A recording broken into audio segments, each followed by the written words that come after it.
안녕하세요. 30대 직장인 남자입니다. 여러분은 평생을 함께 살아온 가족이 친가족이 아니라는 것을 알게 되면 기분이 어떠실 것 같은가요? 저는 얼마 전에 지금까지의 제 인생을 전부 다시 생각하게 되는 놀라운 사실을 알게 되었습니다. 지금도 좀 현실이 아닌 것 같고 얼떨떨합니다. 그 사연 바로 들려드리겠습니다. 저는 지금은 독립을 했는데 재작년까지만 해도 부모님과 동생과 살았습니다. 부모님은 여느 부모님처럼 사이 좋으실 때도 있고 가끔 다투시기도 하고 또 금방 사이좋게 지내시기도 하는 분들이셨습니다. 저랑 1살 차이 나는 남동생은 성격이 서글서글하니 마음씨도 착한 아이입니다. 어릴 땐 진짜 누구 하나 피볼 때까지 엄청 싸웠는데 지금은 가끔 술도 한잔하면서 주식 얘기도 하고 사이좋게 지내고 있습니다. 이렇게 평범하게 그지없는 제 인생을 뒤집어 놓은 건 바로 한 남자의 등장이었습니다. 올해 봄에 모르는 번호로 전화가 왔습니다. 나이가 좀 있는 남자의 목소리였습니다. 권승아 씨? 네, 그런데요. 나 기억해요. 네? 누구신데요? 나 몰라요?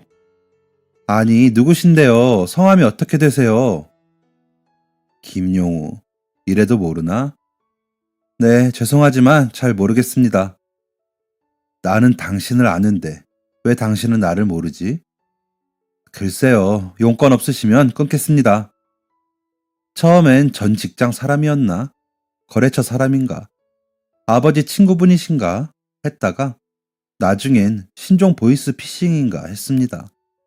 그렇게 약간 기분 나쁜 전화를 마친 지 일주일 뒤에 한 남자가 제 회사 앞으로 찾아왔습니다. 점심시간이 되어서 팀원들이랑 밥을 먹으러 건물에서 막 빠져나왔을 때였습니다. 승아야! 누가 제 이름을 부르더라고요. 50대 후반 정도의 남자가 있었습니다. 저를 보면서 반갑게 웃는데 도통 누군지를 모르겠더라고요. 팀원들한테 먼저 가 있으라 하고 그 남자에게 갔습니다. 제가 조금씩 다가가자 그 남자는 후다닥 오더니 덥석 제 손을 잡더라고요. 마스크에 가려져서 눈밖에 안 보였는데 그 눈에서 눈물이 흐르고 있더라고요.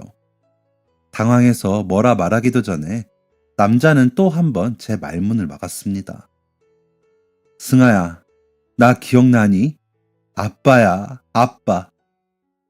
저는 일단 자신을 아빠라고 하는 그 남자가 진정될 때까지 기다렸습니다. 밥 먹어야 한다는 사실도 잊은 채 근처 카페에 가서 아이스 커피를 원샷했습니다. 이게 무슨 상황인지 그 남자가 빨리 얘기해 주기를 기다렸습니다. 남자는 티슈 여러 장을 적시고는 저를 머리부터 발끝까지 천천히 훑었습니다. 아주 아련한 표정으로요. 아주 잘 커주었구나. 제가 당황해서 일단 카페로 모시고 오긴 했는데 사람 잘못 보신 것 같아요. 너 승아 아니니? 아니요, 맞는데 댁 아드님은 아니라는 거죠. 아마 저랑 동명이인인가 봐요. 저희 아버지 잘 살아계시고 아무래도 사람 잘못 보신 것 같습니다. 아버지 이름 권종철, 어머니 이름 이미연, 맞지? 순간 발부터 머리끝까지 소름이 쫙 돋아 올라왔습니다. 우리 부모님 성함을 어떻게 아는 거지?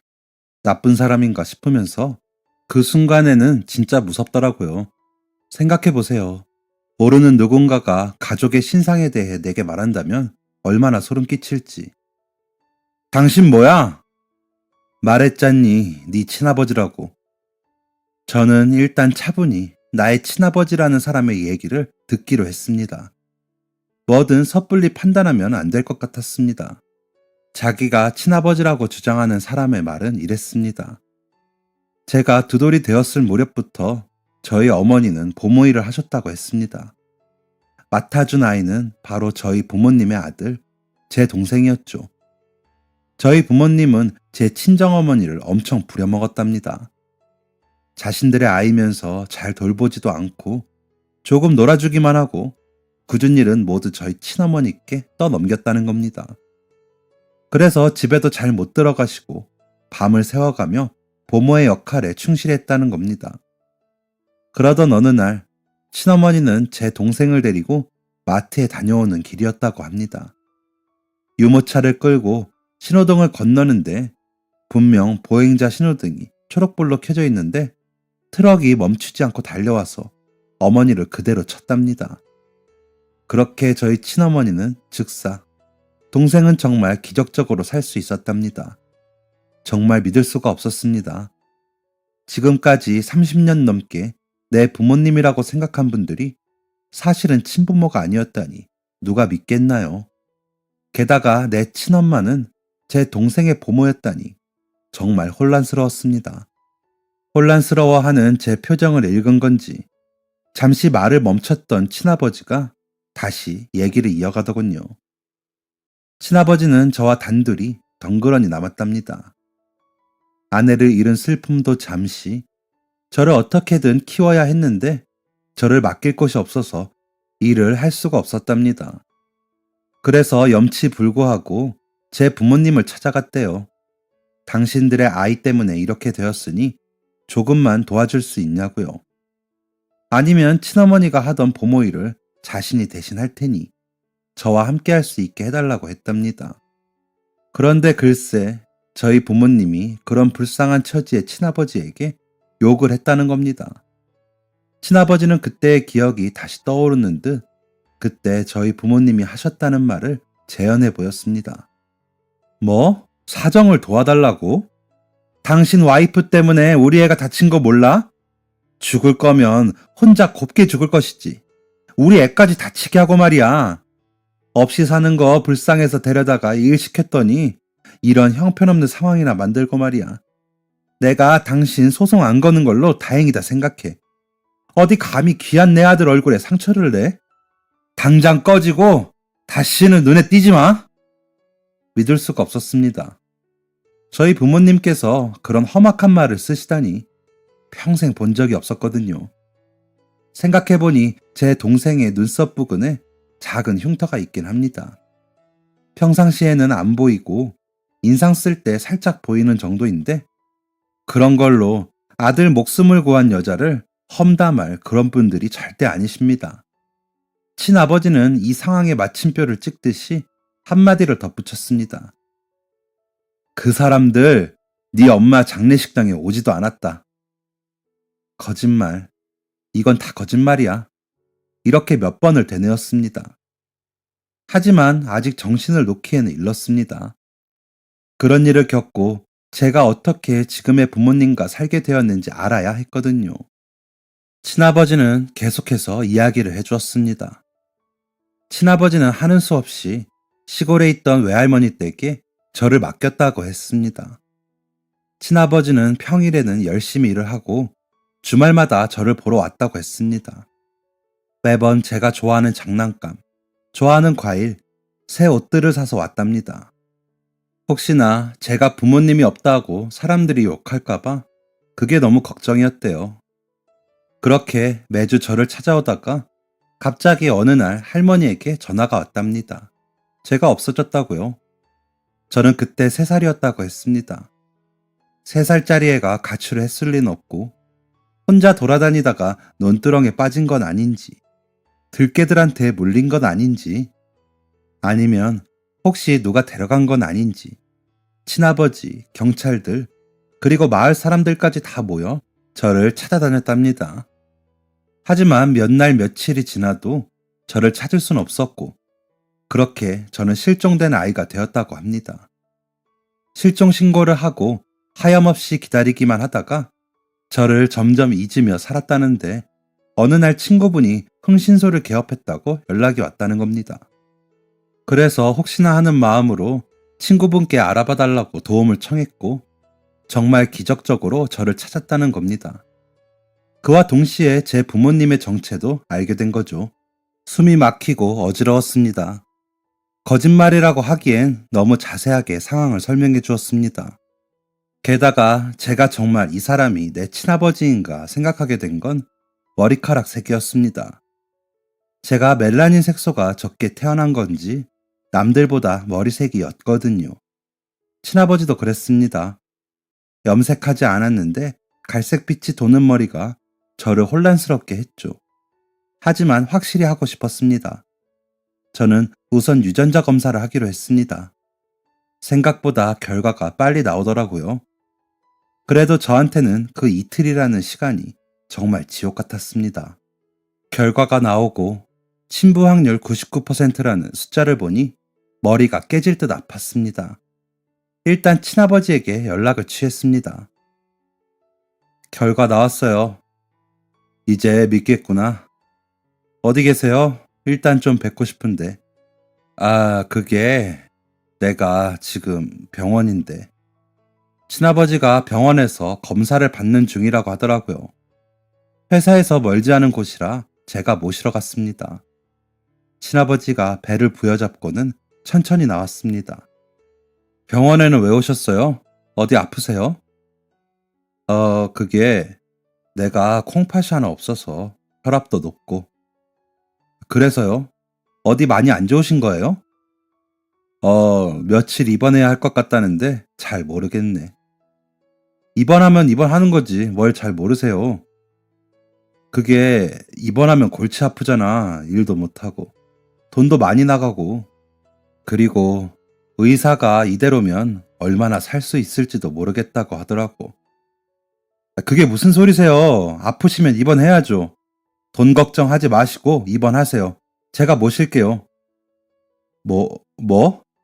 어떻게 그러냐? 내가 뭐라고? 곧 죽을지도 모르는데. 뭐긴요. 제 아버지잖아요. 그건 당연한 거죠. 아버지 절대 안 죽어요. 제가 책임질게요. 친아버지는 마지못해 고개를 끄덕이며 일단 다음에 검사를 한 번 더 해본다고 하더라고요. 정말 당연하다고 생각했습니다. 저의 친아버지니까. 그 친아버지가 경제적으로 힘드니까 무조건 도와야 한다고 생각했죠. 저를 키워주신 부모님과 동생에 대한 생각이 정리되지 않았는데 동생에게 연락이 오더라고요. 한잔 하자고요. 계속 외면할 수도 없는 노릇이고 마지못해 알겠다고 했습니다. 동생과 집 근처 호프집에 마주 앉았습니다. 형, 요즘 바빠? 연락도 없고. 그냥 좀. 엄마가 형 전화 없다고 엄청 섭섭해 하던데. 엄마가? 전화 드려야지. 뭐야, 뭔 일 있어? 왜 그리 기운이 없어 보여? 일은 무슨. 봄이라 그런가? 왜 봄에는 계속 졸리잖아. 기운도 없고. 그런가? 엄마 밥 먹고 싶다. 기운 좀 내게. 말 나온 김에 주말에 갈래? 형 괜찮아? 이번 주 주말? 사실 부모님을 어떻게 대해야 할지, 이걸 아는 척을 할지 말아야 할지, 사실을 말한다면 나는 어떻게 되는 건지 너무 혼란스러웠습니다. 친아버지가 나타났다고 해서 그동안 저를 키워주신 부모님의 사랑이 거짓이 되는 건 아니었지만 제 친어머니의 죽음과 친아버지를 대한 부모님의 태도를 알게 된 이상 예전처럼은 지낼 수가 없었습니다. 하지만 언젠가는 이 현실을 마주해야겠지요. 매도 빨리 맞는 게 낫다고 저는 동생의 제안을 수락했습니다. 저희 부모님은 청주에 살고 계십니다. 저도 청주에서 자랐고요. 동생과 제 직장은 서울에 있어서 부모님을 자주 뵙진 못하지만 못해도 한 달에 2번은 찾아뵈려고 노력하고 있습니다. 연초라 행사도 많고 일도 바빠서 동생도 저도 한 달 가까이 부모님께 못 갔었는데 오랜만에 찾아뵙기로 했던 거죠. 주말이 되기까지 머릿속이 복잡했습니다. 어떻게 말을 꺼내야 할지 수백 번 시뮬레이션을 했습니다. 그 사이 친아버지는 입원을 했습니다. 저랑 병원에서 만났던 날부터 이틀 후에 연락이 왔는데 검사 결과가 안 좋아서 당장 입원해야 할 것 같다고 말하더라고요. 미안함이 잔뜩 섞인 그 목소리에 당장 입원하라고 했습니다. 입원비를 내고 입원하는 게 아니라 중간에 가서 결제를 하면 되니까 일단 입원하라고 했죠. 보호자 없이 혼자 병실에 갈 친아버지가 걱정이 되어 제가 같이 가드린다는 걸 친아버지는 뭘 그렇게까지 하냐며 일도 바쁠 텐데 오지 말라고 하더라고요. 그럼 병문안이라도 가려고 했는데 코로나 때문에 병문안도 안 되어서 로비에서나 볼 수 있다길래 아버지 괜찮으실 때 연락 달라고 했습니다. 그리고 드디어 주말, 동생이 운전하는 차를 타고 조수석에서 잔뜩 긴장한 상태로 청주까지 달렸습니다. 제가 이상하다는 걸 눈치챘는지 동생이 휴게소에서 유자차를 한 잔 사오더라고요. 내 친동생도 아니면서 사실을 알게 된다고 해도 동생은 예전과 같을지 궁금해졌습니다. 그래서 모험적인 질문을 해봤습니다. 승우야, 어? 왜? 내가 네 형이 아니라면 어떨 것 같냐? 뭔 소리야, 형이 내 형이지. 그럼 누구 형인데? 내가 권승아가 아니고 김승아면 어떨 것 같냐고. 아이, 뭔 소리야, 형 개명하게? 엄마 성? 엄마는 이씨인데. 갑자기 뭔 김승아야. 아니, 그러니까 우리가 친형제가 아니면 어떨 것 같냐고. 아니, 그러니까 그게 대체 뭔 소리냐고. 친형제가 아니면 아닌 거겠지 뭐. 아까부터 얼굴도 좀 허옇게 뜬 것 같은데. 형 어디 아파? 혹시 병원에서 형 문제 있대? 나도 이번에 건강검진 결과 나왔잖아.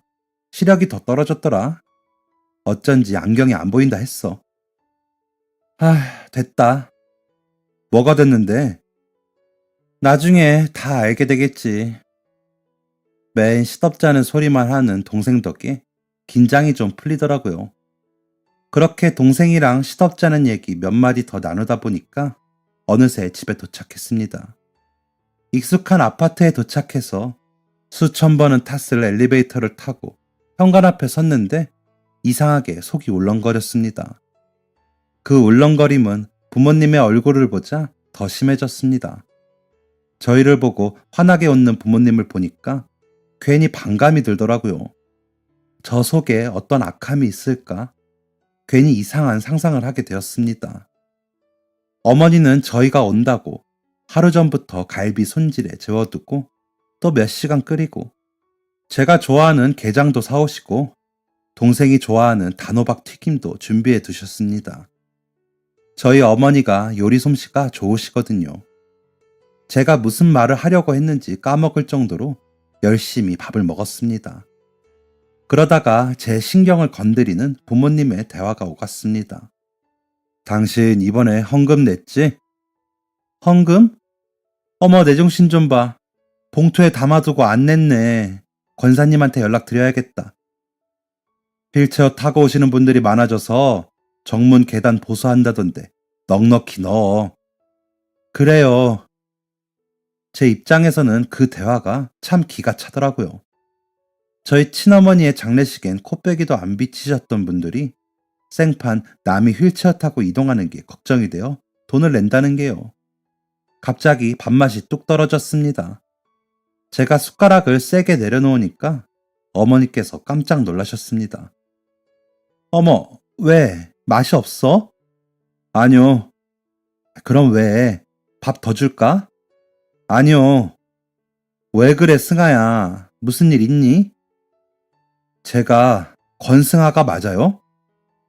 뭐? 저 권승아 아니잖아요. 김승아잖아요. 그게 무슨 말이냐? 찔리기라도 하셨는지 아버지가 대답하더라고요. 이거 진짜구나. 나 진짜 이 집 식구가 아니구나 싶어 갑자기 감정이 북받쳐 올랐습니다. 제가 평생 모를 수 있을 거라고 생각하셨어요? 저 권승아 아니고 김승아잖아요. 이 집 아들 아니잖아요. 저희 친아버지 버젓이 살아있고 어머니는 돌아가셨잖아요. 여기 있는 승우 살리려다가요. 그게, 그게 승아야. 진짜네. 다 맞네. 다 사실이었네요. 저 제 친아버지 만나서 유전자 검사까지 하고 왔어요. 거짓말할 생각하지 마세요. 그리고 다 들었어요. 엄마랑 그쪽들이 얼마나 파렴치한 인간인지요. 그게 아니야, 승아야. 제 친어머니 장례식에 가셨어요? 그게 그러니까 진짜 안 가셨구나. 진짜 안 간 거였어. 그럼 저 제 외할머니 댁에서 자란 건 맞아요? 거기에 있던 저를 말없이 데려온 거고요? 어머니는 말이 없는 아버지의 눈치를 슬쩍 보더니 일단 진정하고 앉아보라고 했습니다. 모든 게 진실인 걸 알게 된 이상 제가 그 집에 더 있을 이유는 없었습니다. 당장 그 자리를 박차고 나왔습니다. 현관까지 쫓아온 동생이 혼란스럽다는 표정으로 저를 붙잡더라고요. 동생의 손을 뿌리치고 나가버렸습니다. 핸드폰은 놓고 나왔는데 다행히 지갑은 주머니에 있더라고요. 혼자 고속버스 타고 집으로 와버렸습니다. 진짜 계속 눈물만 나더라고요. 네, 나이 30 먹고 버스에서 울었습니다. 제 인생 전부를 부정당하는 기분이었습니다. 핸드폰이 없다는 건 여간 불편한 게 아니더라고요. 다음 날이 일요일이라서 집에서 늦게까지 잠자다가 대충 배달 음식 먹고 늦은 오후에 핸드폰 가게로 향했습니다. 집을 나서는데 공동 현관 앞에 부모님이 계시더라고요. 그러니까 저를 키워준 부모님이요. 솔직히 좀 당황스러웠습니다. 이렇게 찾아오실 줄은 몰랐거든요. 매번 저희가 가기만 했지 이렇게 오신 건 처음에 집 계약을 할 때 이후로 처음이었습니다. 승아야, 왜 오셨어요? 저 더 할 말 없는데. 제 팔을 붙잡는 어머니의 모습을 보면 괜히 마음만 동요될까봐 일부러 쳐다보지 않고 대답했습니다. 그러니까 이번엔 아버지가 위험 있는 목소리로 말하시더라고요. 우리 얘기도 들어봐야 하지 않겠냐? 들어가자. 하는 수 없이 저는 두 분을 모시고 다시 집으로 들어갔습니다.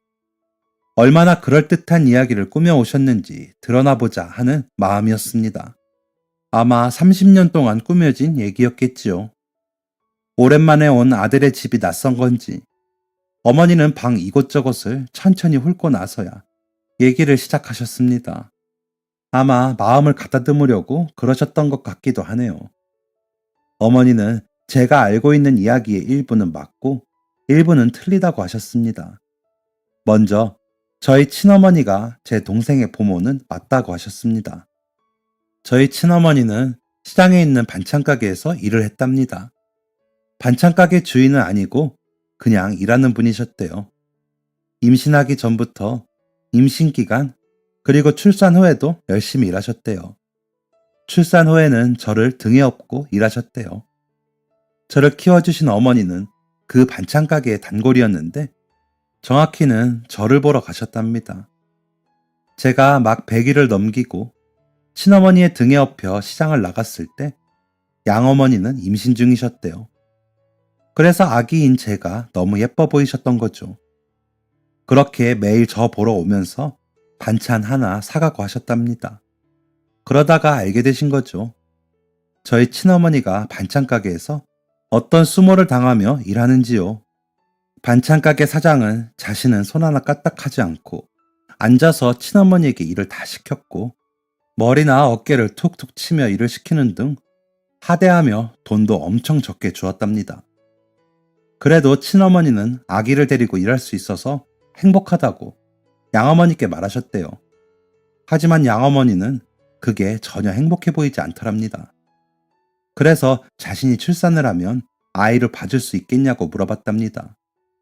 친정 엄마가 안 계셔서 도와줄 사람이 없다고 도와주면 참 좋을 것 같다고요. 물론 아기였던 저와 함께요. 친어머니는 바로 알겠다고 하셨답니다. 그리고 그로부터 한 달 후 저희 양어머니는 출산을 하게 됩니다. 그게 바로 제 동생인 거죠. 저와 친어머니, 양어머니, 그리고 동생은 아주 재미있는 하루들을 보냈답니다. 양어머니는 저희 친어머니를 친언니로 생각했다고 하셨습니다. 언제나 옆을 든든하게 지켜줬대요.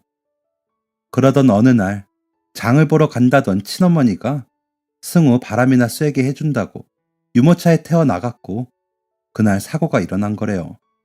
친어머니는 바로 즉사, 유모차에 타고 있던 동생은 눈썹만 살짝 긁힌 정도였죠. 주변 사람들의 말로는 트럭이 가까이 다가오는 그 찰나에 친어머니가 유모차만 냅다 앞으로 밀어버렸답니다. 승우를 살리고 자신의 목숨을 바치신 거죠. 양어머니는 그 얘기를 하시면서 눈물을 훔쳤습니다. 그럼 장례식장에는 왜 안 가셨어요? 갔는데 너희 친아버지가 문전박대 하더라. 여기가 어디라고? 무슨 낯짝으로 왔냐고. 당장 꺼지라면서 주변에 집히는 거 다 던지는데 어쩌니. 그 이후 들려주신 얘기는 저를 더더욱 황당하게 했습니다. 친어머니는 생전에 친아버지 때문에 힘들다는 이야기를 많이 하셨답니다. 일을 하는 건지 아닌지 집에 가져오는 돈은 없고 그렇다고 집에 붙어 있는 것도 아니고 한 번은 노름을 하다가 친어머니께 딱 걸렸대요. 뿐만 아니라 친어머니께 폭언과 욕설을 일삼았고 육아는 일체 도와주지 않았다는 겁니다. 그래서 어머니께서 저를 데리고 일하신 거고요. 제가 그런 친아버지의 손에 온전히 넘겨지는 것이 염려되었던 양 어머니와 아버지는 어느 정도의 생활비를 제 친아버지께 보내줬다고 했습니다. 친어머니의 죽음에 대한 애도의 표현이기도 했던 거죠. 한 달에 한 번 두 사람이 쓰기에 적지 않은 생활비를 줬고 그러면서 저도 한 번씩 보고 그랬답니다. 그런데 한 3개월째 되었을 때 가보니까 집안 꼴이 엉망이었다는 겁니다. 고작 3살이었던 저는 너무 말라 갈비뼈가 앙상했고 잘 씻지 않은 티가 났답니다. 주변 사람들의 말을 들어보건대 친아버지가 일은 안 하고 하루 종일 집에만 있는 것 같다고 했답니다. 저희 양부모님이 주신 생활비가 넉넉하니 일의 필요성을 못 느낀 거죠. 어머니는 저의 깨지재했던 모습이 자꾸 생각나서 일주일 뒤에 다시 가봤다고 했습니다. 그러니까 집이 텅 비어 있더래요. 삶의 흔적은 그대로인데 저랑 친아버지가 없었다는 겁니다. 아는 사람, 모르는 사람 총 동원해서 물어도 못 찾고 있었는데 저희의 행방은 정확하게 2달 뒤에 밝혀졌답니다. 주말 오후에 누가 초인종을 누르는 소리에 나가보니까 어떤 할머니가 저를 데리고 있었답니다. 여전히 말랐지만 깨끗하게 씻겨진 모습에 머리도 깔끔하게 넘겨져 있었다고 했습니다. 그 할머니가 바로 제 외할머니였다고 했습니다. 외할머니는 소파에 앉고서 계속 기침을 하시며 흐르는 땀을 손수건으로 몇 번이나 닦고 나서야 그간의 일을 말해주셨답니다. 저희 친아버지가 저를 외할머니께 맡기고, 아니 정확하게는 버리고 가버렸대요. 이렇게 말했답니다. 돈 나오는 구멍이라 생각하고 데리고 있었는데 지 엄마 닮아서 그런지 애가 성격이 드세고 말을 안 들어서 더 못 키우겠다고. 당신네 딸이 낳은 새끼니까 키우던 말던 알아서 하라고요. 외할머니는 시골에서 혼자 살고 계셨대요. 건강도 많이 안 좋으셔서 아이를 키울 만한 여건이 안 되셨죠. 그래도 손주니까 어떻게든 키워보겠다고 애쓰셨는데 당신이 느끼기에 살 날이 얼마 안 남은 것 같다고, 이러다가 애가 할머니 죽는 꼴까지 보겠다며 더는 안 되겠다고 하셨답니다. 친어머니께서 생전에 할머니를 찾아뵈었을 때 밤낮으로 저희 양어머니 얘기를 하더래요. 그렇게 좋은 분은 처음 봤다고. 그래서 믿을 수 있을 것 같아 데려왔다고. 맡길 곳이 여기밖에 없어서 미안하다고 하셨답니다. 양부모님은 기꺼이 저를 맡기로 하셨답니다. 저를 데리고 먼 길 고생해서 오신 외할머니는 그날 저희 부모님 댁에서 주무시고 다음날 떠나셨대요. 그리고 한 달이 채 되지 않아 돌아가셨다고 했습니다. 지금 이걸 저보고 믿으라고요? 제가 어떻게 믿어요? 어머니는 제게 사진을 내미셨습니다. 저와 동생, 양어머니, 그리고 친어머니로 추정되는 분이 사진 속에서 환하게 웃고 계셨습니다. 얼굴 한 번 못 봤고 생각나는 추억도 없는데 그냥 눈물이 나더라고요. 울고 있는 제게 어머니가 사진 한 장을 더 내미셨습니다. 친어머니와 제가 단둘이 찍은 사진이었습니다. 저와 친어머니는 한복을 입고 있었습니다. 돌잔치도 못한 저를 위해서 양어머니께서 동생 돌잔치 때 사진이라도 남기라며 해주신 거라고 하더라고요. 사진 속에 번진 친어머니의 행복한 미소를 보니 지금까지의 모든 이야기를 부정할 수 없었습니다. 그리고 생각나는 사람이 하나 더 있었습니다. 바로 저의 친아버지였습니다. 저는 무작정 친아버지가 있는 병원으로 갔습니다. 이게 다행인진 모르겠는데 제가 일하는 회사 업무 특성상 코로나 검사를 자주 하거든요. 금요일 날 검사했던 결과 보여드리니까 바로 보호자 출입증을 주시더라고요. 평소엔 그렇게 하기 싫었던 PCR 검사가 그땐 얼마나 고맙던지요. 아버지가 있는 병실을 찾아 올라가면서도 사실 괜히 왔나 싶었습니다. 아픈 아버지를 보고 뭐라고 따져 물을 수도 없는 노릇이고, 그래도 아픈데 병원비라도 드려야 하는 거 아닌가. 콩팥이 없고 고혈압인 거면 정말 심각한 거라던데, 나 때문에 더 혈압 높아져서 진짜 큰일 나는 건 아닌가. 의사가 얼마 못 산다고 하지 않았나 걱정이 되더라고요.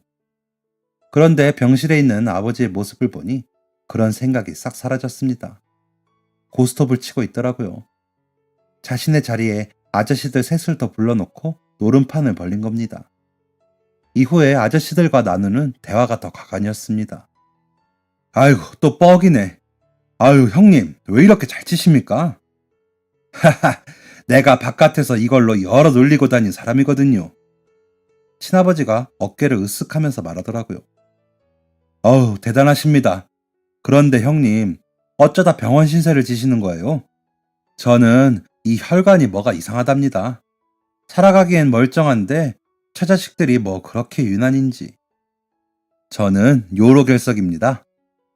순간 뭐? 라는 말이 나올 뻔했습니다. 아이고, 요로결석 그거 많이 아프다던데 수술해야 한답니까? 한 1cm? 엄청 작대요. 수술할 정도도 아니고. 겨우요? 그런데 왜 입원하셨어요? 이런 건 초기에 잡아야 합니다. 제 전립선과 연결된 문제 아닙니까? 그리고 우리 아들놈이 병원비 다 내주기로 했거든요. 여기서 영양제도 맞고 비타민도 맞고 맞을 수 있는 거 다 맞을 겁니다. 아유, 고돌이! 기가 차서 말은 안 나오고 헛웃음만 나왔습니다.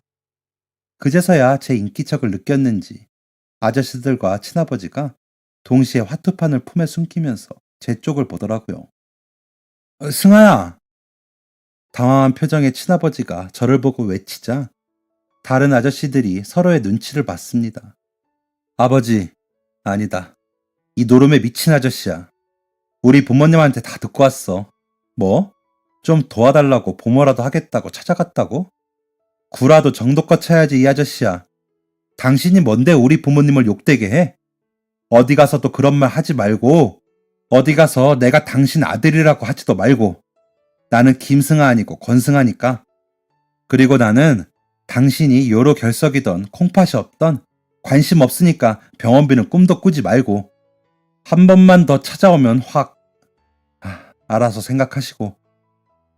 친아버지는 제 뒤통수에 대고 간절하게 제 이름을 외치고 그게 아니라고 소리쳤습니다.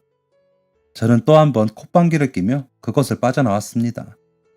정말 토시 하나 안 틀리고 저렇게 말했는데 솔직히 속이 완전히 시원하진 않더라고요. 제 친아버지가 저런 사람이라니 기가 차기도 했고 힘들게 사셨을 친어머니가 떠올라 마음이 안 좋았습니다. 저는 그런 친어머니를 보러 가게 되었습니다. 청주 근처의 강에 뿌려지셨다고 하더라고요. 그 강에서 가만히 한 1시간은 서 있었던 것 같습니다. 어머니는 어떤 분이셨을까? 목소리는 어땠을까? 저를 어떻게 대하셨을까?